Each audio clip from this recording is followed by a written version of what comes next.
பாடங்களை நீங்க ஷெட்யூல் பண்றீங்களா? ஏன்னா எந்திரிச்ச உடனே நம்ம ஷெட்யூல் பண்ணிக்கணும். முதல் நாள் நைட்டே வந்து தூங்க போகும்போதே இன்னைக்கு என்ன நான் பண்ணினேன் அப்படின்றத ரீகால் பண்ணி பார்த்துட்டு நாளைக்கு என்ன நான் பண்ணணும் அப்படின்றத திங்க் பண்ணிட்டு தூங்க போயிடணும். காலைல எந்திரிக்கிறீங்க, உங்களுடைய டாய்லெட் ஆக்டிவிட்டிஸ் எல்லாமே முடிச்சுட்டு பிசிக்கல் எக்ஸசைஸ் பண்றீங்க, அகைன் ஆரம்பிக்கிறீங்க. உங்களோட டே வந்து என்னென்னலாம் பண்ணணும்னு சொல்லி மறுபடியும் ப்ரையாரிட்டைஸ் பண்ணணும். இன்னைக்கு எதெல்லாம் பண்ண போறேன் அப்படின்னு சொல்லி பண்ணிட்டு உட்காந்துடணும். சாப்பிட்டுட்டு சரி ஆரோக்கியமா சாப்பிட்டுட்டு உட்காந்துடணும்.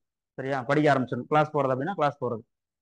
ஓகேவா? ஸோ முடிக்கிறீங்க. முடிச்சதுக்கப்புறம் ஈவினிங் வர்றீங்க, வந்ததுக்கப்புறம் படிக்கிறீங்க. ஸோ என்னோட சஜஷன் அப்படின்றது நைட்டு 9 o'clock 10 o'clock மேலே அப்படின்றது நீங்க தூங்க போயிடணும். ஏன்னா நம்ம சிற்காடின்றதும் அல்லது கிரிக்காடின்றதும் பத்தி நம்ம நிறைய படிச்சிருப்போம், பயாலஜில என்வரான்மெண்ட்ல படிச்சிருப்போம். ஸோ உங்களுடைய ஆரோக்கியம், உடல் மனம் ஆரோக்கியத்துக்கு கிரிக்காடின்றதும் அப்படின்றது ரொம்பவே முக்கியம். ஸோ அதனால 10 o'clock அப்படின்றதுக்கு நீங்க தூங்கிடலாம். மேக்ஸிமம் நான் சொல்றேன் 10 o'clock தூங்கிடலாம். நைட்டு வந்து don't burn the mid night oil for your UPSC studies.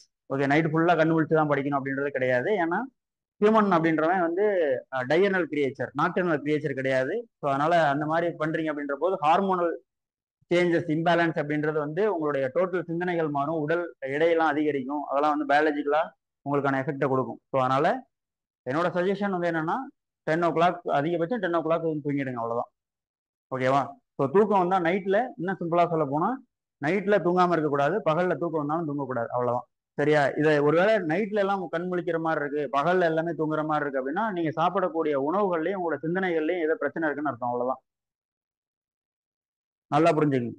ஓகேவா? ஸோ அதனால உங்களோட டே வந்து எப்படி இருக்கணும், எஃபிஷியண்டா இருக்கணும் அப்படின்னு சொல்லி நினைக்கிறீங்க அப்படின்னா இந்த விஷயங்கள் அப்படின்றது முக்கியம். எது நான் 4 சொன்னேன் இல்லையா? ஓகே, ஸோ சரியான எக்ஸசைஸ், அதுக்கப்புறம் ஃபுட்டு, அப்புறம் படிப்பு, அதுக்கப்புறம் தூக்கம், அவ்வளவுதான். இந்த 4ன்றது மினிமலா இருக்கணுன்றதை என்ஷூர் பண்ணிக்கணும் எப்பயுமே. சரியா? எல்லா காலகட்டம், எல்லா சீசன்லயும் என்ஷூர் பண்ணிக்கணும். ஓகே, இதுல இப்ப என்ன வேணா புதுசா ஸ்டடி ஹால் அப்படின்றது ஒரு கான்செப்ட்லாம் இப்போ நம்ம சைட்ல எமர்ஜ் ஆயிருக்கு. ஸ்டடி ஹால்ல பாத்தீங்கன்னா நைட்டு ஃபுல்லா உட்காந்து படிக்கிறது, பகல்ல தூங்குறது, இந்த மாதிரிலாம் வந்து இருக்கு. பட் என்னோட சஜஷன் நைட்டு அப்படின்றது கண் விழிச்சு படிக்க கூடாது.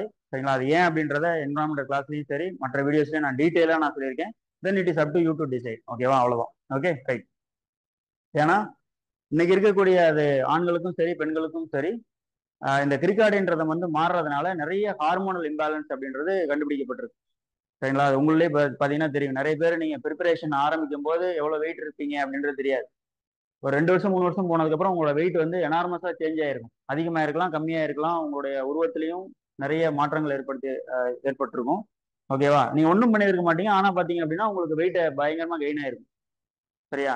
ஸோ அதெல்லாம் நீங்க செக் பண்ணி பாக்குறீங்க அப்படின்னா இந்த மாதிரியான ரிசல்ட் எல்லாமே கொடுக்கும். ஓகேவா? அடுத்தது, is it possible to sit and prepare for a full day அப்படின்னா ஆமா, பாசிபிள் தான். இதுல என்ன டவுட் இருக்கு? ஓகே, ஸோ நம்ம 9th கொஸ்டின் போயிட்டோம். Is it possible to sit and prepare for a full day? ஓகேவா? இதுல இதுல டவுட்டே வேண்டியது இல்லையே. நம்ம ஆர்வம் இருக்கு, அதுக்கான சந்தர்ப்பம் சூழ்நிலைகள் இருக்கு அப்படின்ற பட்சத்துல தாராளமா ஒரு நாள் ஃபுல்லா உட்காந்து படிக்கலாம். உங்களுக்கு தேவை ஆர்வம். சரி, எப்படி மூவி பார்க்கும்போது ஆர்வமா பாக்குறோம்ல, ஆர்வமா சீரியல்லாம் ரொம்ப ஆர்வமா பாக்குறோம், கதை புக்கெல்லாம் ஆர்வமா படிக்கிறோம். அதே மாதிரி யூபிஎஸ்சியில கான்செப்டை புரிஞ்சுக்கிறதுக்கு ரொம்ப ஆர்வமா படிக்கணும், அவ்வளவுதான். ஆர்வம்ன்றத அந்த இடத்துல உங்களை சஸ்டெயின் பண்ணணும். நல்லா புரிஞ்சுக்கணும். யூபிஎஸ்சியை பத்தின ஒரு தீராத ஆர்வம், சரி, enthusiasm. So that keeps you in the UPSC field, that will keep you or restore you whenever you are deviating. The interest upon the UPSC will restore you on the UPSC track. அவ்வளவுதான். சரியா? அதனால இதை நீங்க இந்த ஆர்வம் அப்படின்றது இருந்ததுன்னா தாராளமா எல்லாமே சாத்தியம். நீங்க நிறைய சினிமா, அதுக்கப்புறம் ஃபுட்பால், இந்த மாதிரி நிறைய ஸ்போர்ட்ஸ் பர்சன்ஸ், வெவ்வேறு ஃபீல்டுல இருக்கக்கூடிய எக்ஸ்பர்ட்ஸ் எல்லாம் பாத்தீங்க அப்படின்னா அவங்களுடைய முற்காலம் அப்படின்றது இதுக்கு முன்னாடி அவங்க எப்படி இருந்திருப்பாங்கன்னா அதுல தீராத ஆர்வமா இருந்திருப்பாங்க. ஓகே, கிரிக்கெட் பிளேயர்ஸ்லாம் எடுத்துக்கங்க. அவங்கலாம் பார்த்தீங்கன்னா நான் ரொம்ப நேரம் நான் அதே ப்ராக்டிஸ் பண்ணிட்டு இருப்பேன். பேட்டிங்லாம் ப்ராக்டிஸ் பண்ணேம்மா, பவுலிங்லாம் ப்ராக்டிஸ் பண்ணேம்மா. சரிங்களா? ஸோ இது எப்படிப்பா நீ இவ்வளோ அழகா ஸ்பின் பவுல்லாம் போடுற அப்படின்னா அது அப்படிதாங்க, நான் சின்ன வயசுலேருந்தே அதை பார்த்து நான் அதை பண்ணிட்டே இருப்பேன்ப்பா அப்படிமா. ஸோ தட் ஷோஸ் என்னன்னா அவங்களுக்கு அந்த தீராத ஆர்வம் தான் அந்த அந்த அந்த கட்டத்தில் வந்து அவங்களுக்குள்ள ஒரு எக்ஸ்பர்டைஸ் வந்து கிரியேட் பண்ணும். சரியா? ஸோ நீங்க எந்த ஃபீல்டில் இருந்தாலும் சரி, இப்போ நீங்க ஒர்க் பண்ணிட்டு இருந்தாலும் சரி, அதுல இருக்கக்கூடிய பெரிய பெரிய மனிதர்களை பார்த்தீங்க அப்படின்னா ஒரு தீராத ஆர்வம் அதுல இருந்து வச்சிருந்திருப்பாங்க. அந்த ஆர்வம் அப்படின்றது கண்டிப்பா யூபிஎஸ்சி ஆஸ்பிரண்ட் இருக்கணும். உங்களுக்கு அந்த ஆர்வமும் முயற்சி அப்படின்றதுலதான் உங்களுக்கு கவனம் இருக்கணும். ஆர்வமும் இருக்கணும், அந்த ஆர்வம் முயற்சியை கொடுக்கும், அந்த முயற்சி அப்படின்றது ஒரு புரிதலை கொடுக்கும், புரியறது அப்படின்றது ஒரு பிடித்தலை கொடுக்கும், பிடித்தல்ன்றது மறுபடியும் புரிதலை கொடுக்கும். இது ஒரு விஷய சைக்கிள் மாதிரி. இந்த சைக்கிளை தான் உருவாக்கணும் ஒழிஞ்சு கவலைப்படுறது, நான் டிப்ரெஸ் ஆயிட்டேன், எனக்கு பாடம் புரியல, நான் டிப்ரெஸ் ஆயிட்டேன், நான்